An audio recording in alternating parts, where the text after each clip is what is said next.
डेढ़ बजे हम लोग ख़त्म कर देंगे, क्योंकि अरुण जी ने कहा कि भोजन तैयार है और गर्म भी है, इसलिए हम लोग इसे लंबा नहीं करेंगे। 10 मिनट का समय है, 15 मिनट और लोगों के लिए था। तो मैं अपनी बात बहुत संक्षिप्त में रखूँगा, क्योंकि बहुत सारे कहानी, कविता या आत्मकथा पर बहुत सारे हमारे और साथियों ने अपनी बात कह दी है। तो मैं उसकी पुनरावृत्ति करके मैं वो नहीं चाहता हूँ कि वो दोबारा रिपीट हो। मैं कुछ दूसरे एंगल को भी रख रहा हूँ। और दलित साहित्य में एक कोना जो बिल्कुल हमारे वर्तमान साहित्य में भी जो है बिल्कुल कोने में पड़ा हुआ है, उपेक्षित दलित की तरह कह सकते हैं, वो है नाटक। आप देखेंगे कि कोई भी पत्रिका हो, वो नाटक किनारे ही रहता है। बड़े बड़े लोगों ने किताब बहुत सारे लिख दी हैं, दलित साहित्य की अवधारणा पर भी बहुत पुस्तक आ चुकी हैं, लेकिन आप देखिए कविता, कहानी, लेकिन नाटक पर जो है इसका ठीक से विश्लेषण या बातचीत कम हुआ है जितनी होनी चाहिए, जबकि सबसे पुरानी विधा है। जहाँ साहित्य में आप कह सकते हैं कि ये अभी का है, दलित थिएटर, दलित साहित्य अभी का है, उस साहित्य में से दलित एक धारा निकल के आई हुई है। लेकिन हमारा मानना ये है कि दलित थिएटर जो है वो सबसे पुराना है। ये जितने भी आप प्रोसेनियन थिएटर देख रहे हैं, चाहे और भी जो दूसरे थिएटर देख रहे हैं, उसकी तुलना में इसका मूल ही दलित थिएटर है। लोग कह सकते हैं कि ये कैसी स्थापना है। ये स्थापना इसलिए है कि चारों वेद लिखने के बाद ये लोग, जैसी कि कहानी है, कथा है, विदकों में है कि ब्रह्मा के पास गए कि चारों वेद जो आपने लिखा उसे तो बहुत सारे जो समाज, एक बहुत बड़ा तबका जो समाज है, वो न पढ़ सकता है न सुन सकता है। ऐसे में क्या कहते हैं, कोई ऐसा साहित्य लिखिए ब्रह्मा जो इन लोग भी सुन सके, देख सके, पढ़ सके। ये सवाल खड़ा हुआ था, भरत मुनि के नाट्यशास्त्र में भी है। तो उन्होंने जो लिखा, पंचम वेद जिसे कहते हैं, उसे नाट्यशास्त्र उन्होंने उसकी रचना की भरत मुनि के द्वारा।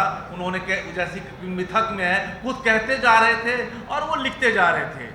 और जब पहली बार उस नाटक का जब मंचन हुआ, बोला कि हमने लिख तो लिया थियोरेटिकली पूरा, अब आप इसका मंचन की तैयारी करिए। भरत मुनि और उनके 100 शिष्य थे। जब भरत मुनि और 100 शिष्यों ने जब पहला नाटक जब किया, अमृत देवासुर संग्राम, ये नाटक का नाम था जैसा कि डॉक्यूमेंटेशन में मिलता है। तो देवासुर संग्राम जब लोगों के बीच प्रस्तुत किया गया, खुले में जब प्रस्तुत किया गया था, तो वहां पर जिस तरह से उसमें दिखाया गया पूरा अमृत मंथन का, जिस तरह से हमारे देश की आज़ादी में अभी हम अमृत महोत्सव मना रहे हैं, ये तो रजत जयंती है, 25 वर्ष हो गए, लेकिन पता नहीं किस गणित से हमारा देश के जो है पूरे जो लोग अभी सत्ताधारी हैं, अमृत महोत्सव मना रहे हैं।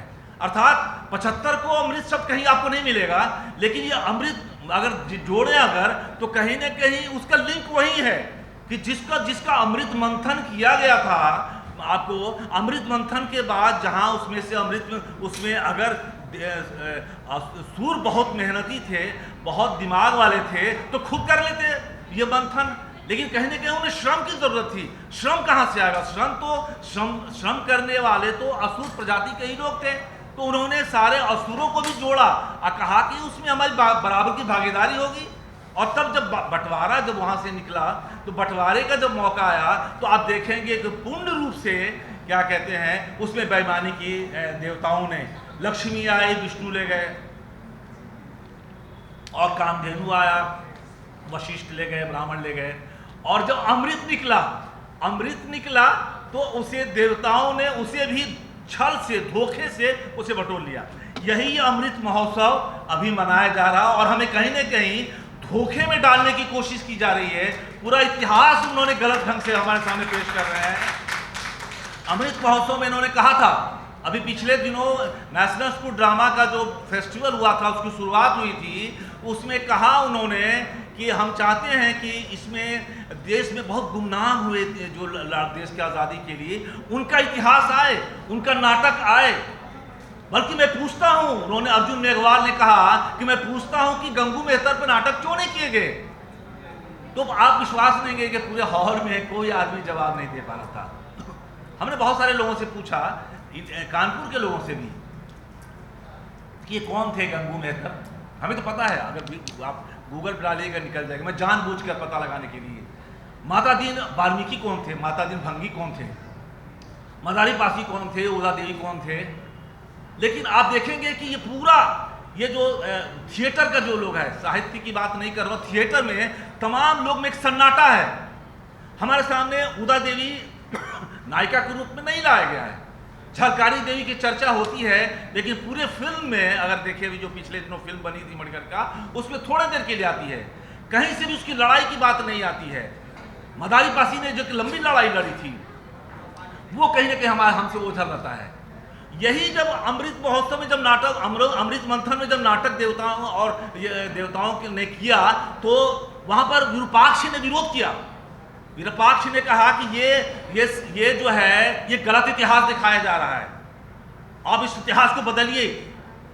और उन्होंने मंच पर चढ़कर उन्होंने एक तरह से कलाकारों को अपने क्या कहते हैं, अपने कलाओं के द्वारा, हो सकता है कि वो अवरोध करने की कोशिश की होगी। इस पे इंद्र ने जर्जर किया, जैसा लिखा है, बल्कि जर्जर क्या, उन्होंने वध किया और कहा कि अब से नाटक खुले में होगा ही नहीं, और नाटक विश्वकर्मा से कहिए अलग थिएटर बनाने के लिए। जिस दिन ये अलग बनाया इन्होंने, जिस दिन उन्होंने कहा कि शूद्रों के कान में वेद का मंत्र जाना नहीं चाहिए, उसी दिन से अगर आप देखें तो पूरा साहित्य दो भाग में बट गया था।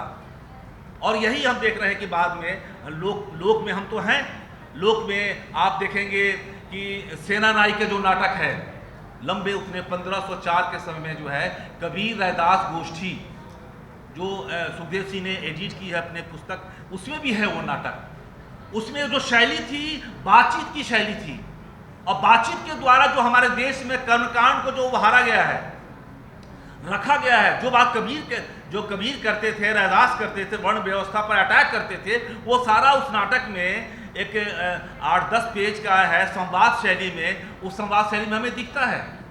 फूले के यहाँ भी हम यही देखते हैं। फूले ने भी कम से कम 5-6 नाटक लिखे हैं। तृतीय रत्न तो उनका मशहूर नाटक है, 1855 का लिखा हुआ, जो आज भी उसका अगर देखें तो उसमें कहीं ना कहीं रिफ्लेक्शन जो है सदगति की जो कहानी का, सदगति का बीज भी देखते हैं। सदगति में किस तरह से अपने साहित्य निकलवाने के लिए पंडित जी के पास भेजती है दुखीराम को, उसी तरह से वहाँ भी जो है साहित्य निकलने के लिए वो पंडित को बुलाती है नायिका तृतीय रत्न की, और कैसे धोखा खा जाती है। तो ये जो परंपरा में हमारे चली आ रही है दलित थिएटर का, वो उस वक्त से लेकर और आज़ादी के पहले तक भी आप देखें, अछूतानंद हरिहर, अछूतानंद के जो साहित्य के बारे में बहुत बात होती है, लेकिन उन्होंने 1922 से लेकर 1932 तक लगातार जो अपने इलाके में नौटंकी शैली में जो उन्होंने काम किया, दलित थिएटर स्थापना की, और उसी अपने दलित थिएटर में वो अपने वही कामगार, श्रमिक और अपने समाज के लोग आदि जो समाज के लोग थे, जिनके मूवमेंट के थे, वही लोग थे। और उन्होंने जो नाटक किए, राम राज्य न्याय, मायारन बलिदान, एकलव्य, सुहास और सुभाष, ये इनके नाटक 3-4 नाटक थे उनके जो है। 2 नाटक तो हमारे सामने हैं, कुछ अभी नहीं हमारे सामने उपलब्ध है।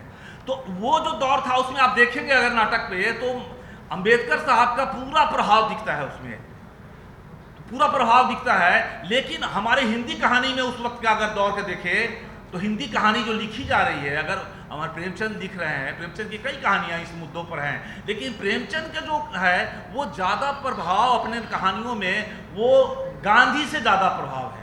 अभी पिछले दिनों प्रगतिशील लेखक संघ का हुआ था सम्मेलन, उसमें अखिलेश भी चर्चा कर रहे थे कि अच्छा हुआ कहानी का अंत वहाँ किया, उससे कहानी कालजयी बन गई कि वो लौट कर वापस आती है उनकी पत्नी, और अंत में आके देखती है कि वो जंगी पानी पी रहा है, पुराना पानी, गंदा पानी पी रहा है।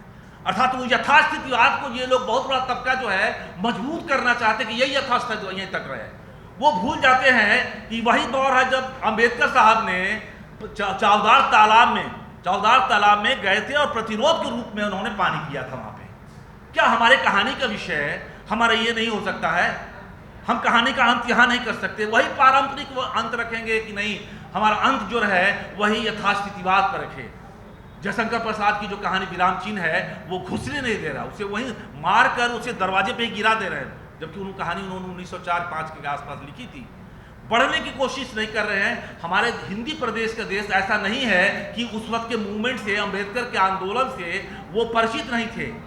वो एक खास उनका एक नज़रिया भी होगा, मानसिक वो होगा, चूंकि गांधी से प्रभावित थे और गांधी जो थे पूर्ण रूप से वर्णवाद पर उनकी आस्था थी, इसलिए वो कहीं न कहीं ये सारे जो उस दौर के लेखक थे वो अस्पृश्यता दूर करने की बात करते हैं, तो वो गांधी का फार्मूला तो ले लेते हैं, अंबेडकर साहब से बचने की कोशिश करते हैं।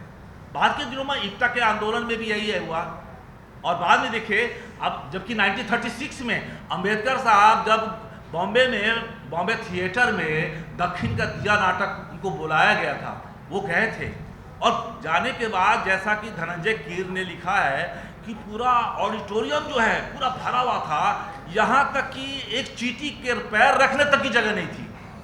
वो नाटक जो पेशवा के अत्याचारों पर, पेशवा किस तरह से जुल्म ढा रहे थे, पेशवा किस तरह से मजबूर करते थे कि आप गले में हांडी और पीछे झाड़ू लेके चलेंगे, उसका चित्रण था। उसके दर्शकों ने इतना प्रभावित हुए बने उससे कि अंबेडकर साहब ने कहा कि हमारे 10 भाषणों के बराबर एक नाटक होता है, इसलिए मैं इसको बहुत तवज्जो दूंगा इस नाटक को। और यहाँ तक कि जो 1955 में, नवंबर के 55 में जब उनको बुलाया गया एक जगह कि आप नाटक देखने आए, युग यात्रा, तो बहुत बीमार थे, बहुत डायबिटिक भी थे, ब्लड प्रेशर, कई तरह की बीमारियां थे, घर से बाहर नहीं जाते थे। तो उन्होंने कहा कि नहीं आपके लिए इंतजाम कर देंगे। तो सविता अम्बेडकर के साथ वो गए और उस ठंड के दिनों में भी पूरा नाटक उन्होंने देखा। मेरे कहने का मतलब है कि एक सामाजिक बदलाव की बात करने वाले अंबेडकर साहब, वो किस तरह से इस सांस्कृतिक आंदोलन को बहुत मजबूती से समझते थे कि बहुत ज़बरदस्त आंदोलन है, इसको तवज्जो देना है, जो आज हमारे यहाँ बहुत लैक कर जाता है। हम और विधाओं में तो बात करेंगे, राजनीति बात करेंगे, समाज, लेकिन सांस्कृतिक तौर पर, सांस्कृतिक आंदोलन पर जो स्पेस चाहिए, वो स्पेस कहीं न कहीं छूटता जा रहा है। केवल हम ही से नहीं छूट रहा है, अब तो क्या कहते हैं, मार्क्सवादियों के पास भी जो एक आंदोलन था वो प्रेरणा लेते थे रूस और चाइना से कि सांस्कृतिक आंदोलन जो वहाँ हुआ था। अब आप देखेंगे कि उनके यहाँ भी बहुत तेज़ी से ये धीरे धीरे छूटता जा रहा है, उनको तवज्जो ही नहीं देते हैं। तो मैं, चूँकि समय भी ख़त्म हो रहा है, मैं यही कहूँगा कि ये महत्वपूर्ण विषय है, और सांस्कृतिक आंदोलन के द्वारा भी हम कैसे, कविता कहानी भी उसी का भाग है, हम कैसे इस आंदोलन को तेज करें। जब हम आंदोलन तेज करेंगे तभी हम रोक पाएंगे ये इंदर मेघवाल जैसे घटनाएं जो हमारे हो रही हैं। और अब तो साजिश ये करने लगे हैं, ये बताने की कोशिश करने लगे हैं कि नहीं, वहाँ तो कोई मटका ही नहीं था, और वहाँ तो आपस में लड़ाई थी, जाति का कोई सवाल ही नहीं है, क्या कहते हैं। लेकिन जब दिलीप मंडल उसमें दिखाते हैं साइट पर कि देखिए उसी गांव में राजपूत शमशान घाट अलग है, और इतिहास ये है कि अभी हमारे देश में राजस्थान और हरियाणा में 90% लोगों को जलाने के लिए अलग अलग शमशान घाट बनाया गया है। ये दुर्भाग्य है। शुक्रिया। बहुत बहुत धन्यवाद सर, एक सुंदर वक्तव्य के लिए। और वाकई में बड़ा अच्छा लगा कि आज